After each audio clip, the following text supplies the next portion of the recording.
Today I'm going to show you my favourite exercises for working the back. It's my #1 back workout. Like most of my workouts, it comprises 7 different exercises. For the back, they're all designed to work the latissimus dorsi muscle, which are the 2 muscles at the widest part of the upper and middle back, usually known as the lats. Some of the exercises also work the traps, or the trapezius muscle, which is the ones right at the top of the back, either side of the neck. So we're going to look at all 7 exercises. As always with my exercises, the idea is you do 3 sets of 10 of each exercise, increasing the weight after each set. So if you do 10 at a certain weight, then for the second set you move the weight up by whatever the smallest increment is. And having done that, you then move the weight up another set for the third set of 10, again by the smallest available increment. And if you've done that successfully, done 10 at that weight, 10 at that weight, and 10 at that weight, then next time you do that particular exercise, then you start at the middle weight. So you then increase it one stage further. That way you continue to make progress, you continue with the incremental progressive overload, which is what's required to build muscles in all parts of the body, not just the back. We'll also be looking at if sometimes these exercises, not really for back, but some exercises, if they're just unilateral exercises, you're only using one arm or maybe just one leg, then of course you do the 10 sets, the 10 reps on each side as well. Right, so let's get started. The 7 different exercises for back, all working the lats, and mostly some of them work the traps as well, and some of the other more minor muscles in the back, like the rhomboids and the teres as well. And they nearly all use machines rather than free weights, mainly because there aren't many exercises for the back that are free weight based. The only one I can think of really are single arm dumbbell rows, and a number of times I see that done incorrectly with people twisting their body round or dipping with their leg many times. So I tend to avoid that exercise as well for recommending to people, and find a machine-based one which holds you in a particular position and ensures that you do not move those body parts which are not meant to be moving. This exercise is the assisted pull-up. So you're pulling your body weight up, but you have some assistance to it. In this particular machine, you get the assistance by standing on some arms that move up and support some part of your body weight as you climb. Other machines I've seen also, you can kneel on them as well. But the principle is the same. They give you a level of assistance. The weights of assistance, the level of assistance varies depending on how far down the weight stack you go. But this is most unusual in the fact that the smaller the number, then the harder it is to do, because it's not looking at a number that's a resistance, it's looking at the amount of assistance you're getting. So as the number gets smaller, as in other words you're going up the weight stack, then the amount of assistance you're getting is less and less with each set. So the assisted chin-up, assisted pull-up, it's a pull-up rather than a chin-up. A chin-up is with a narrow grip, which is more of a biceps type exercise. It's 50% biceps and 50% back, so I tend to leave that one out of this workout. We're doing it with a wider grip, with an overhand grip, and that makes it into a pull-up. Of course, if you can do this without the assistance, that's even better. I used to be able to do that, but I'm not quite as strong as that anymore, so I now use the assistance as well.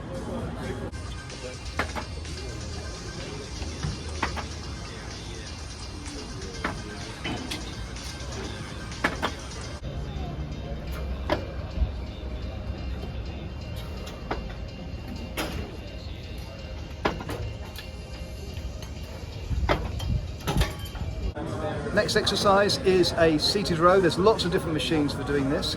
This particular machine, you sit down and you've got a pad holding your chest into place, and one of the key things you have to do is make sure your chest remains in contact with that pad, because it's not a lean back exercise. Your back should remain vertical at the point of contact to the chest pad.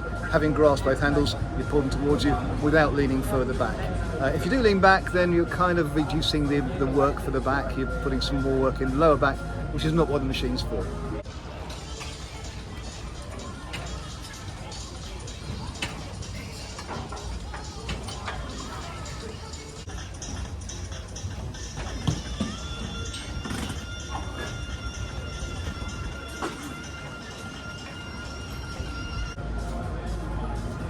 This exercise is the pullover.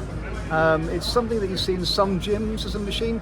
Not all gyms have a pullover machine. It's a great one for really stretching the lats under the arms that way, and it comes over. It's a great exercise for that. Not all gyms have got this particular type of machine. If you haven't, then you can reproduce it using a cable machine. Attach a bar to the top end of a cable machine and pull it forward over your head without moving your body, without dipping your body up and back. This machine is better than the cable machine because it holds your body in place. With the cable machine, there's a temptation to lean backwards and forwards during the motion, and of course that doesn't exercise the muscles that we're trying to work here.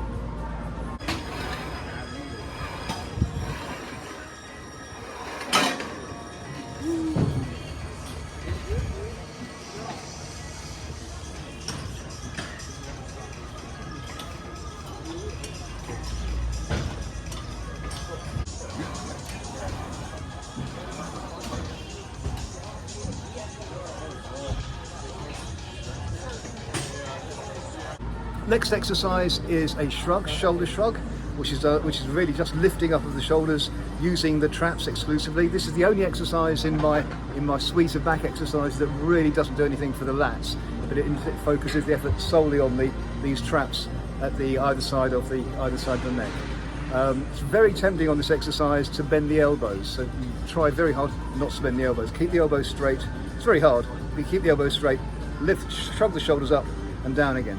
You can do this with free weights, you can do this standing.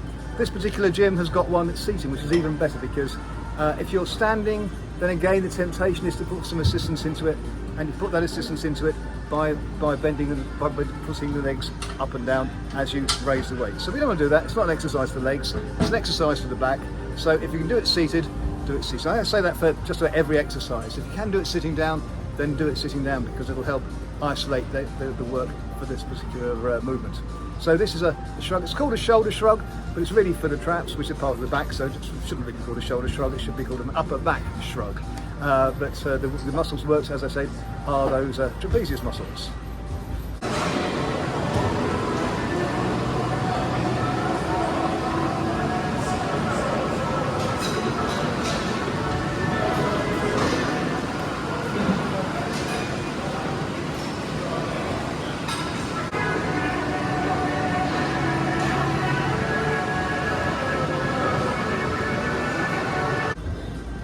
We're now going to look at the lat pull down for the lats, latissimus dorsi muscles.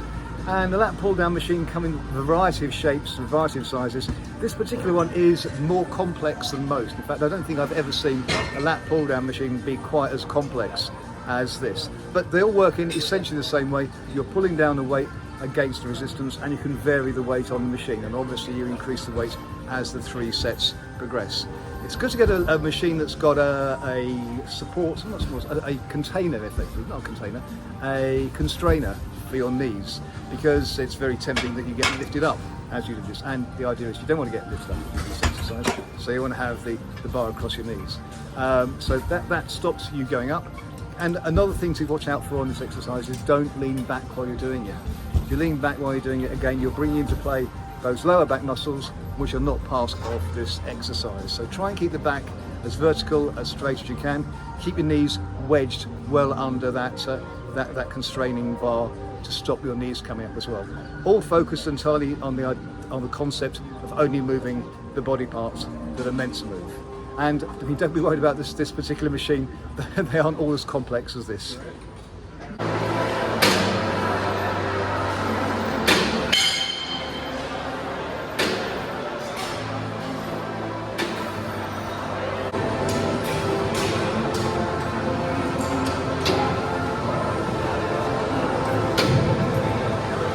Next exercise is the low row.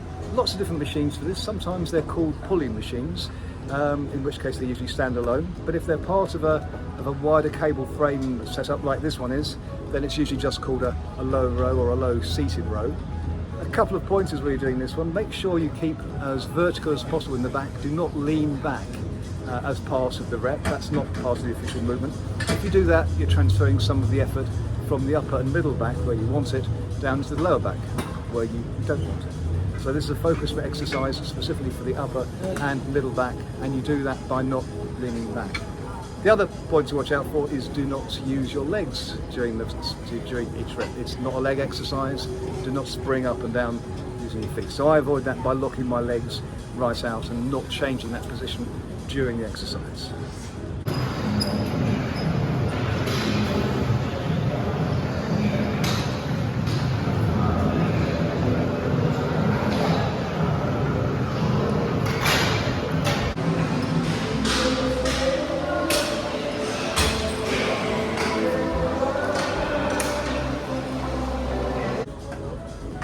Next exercise is the T-bar row. Weights go on the end of it and you pull the weights towards you while keeping your chest on the pad. A couple of things to watch out for here. Most importantly, do not try and raise the chest above the pad. The whole idea is that the work is being done by where the arms join at the shoulders to the back. That's where the work should be done. There's no lower back involvement in leaning back. Apart from that, there's not too much to watch out for here. Make sure the weight's not too heavy when you start off, and you can safely put the weight back onto the retaining bit at the bottom. So this is the T-bar row.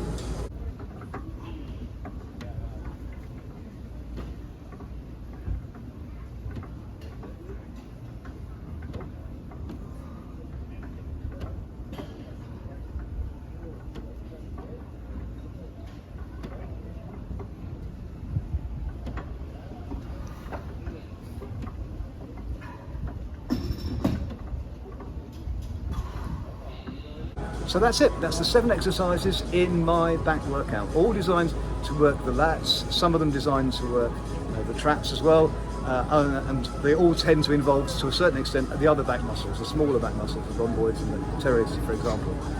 If you cover all those exercises in one shape or another, you will get yourself a great back workout in 7 exercises, 3 sets of each, 21 sets in total. What a workout. If you want to see more exercises and indeed more workouts, take a look at my book, Fat to Fit at 50 by Chris Zaremba. I've got lots of information in there about different exercise types, lots of nutrition information too. So whether your intention is to try and increase your fitness levels or to decrease your fatness levels, or like many people, you want to do a bit of both, then take a look inside. You're going to find stuff there that's going to really help you achieve your fitness ambitions.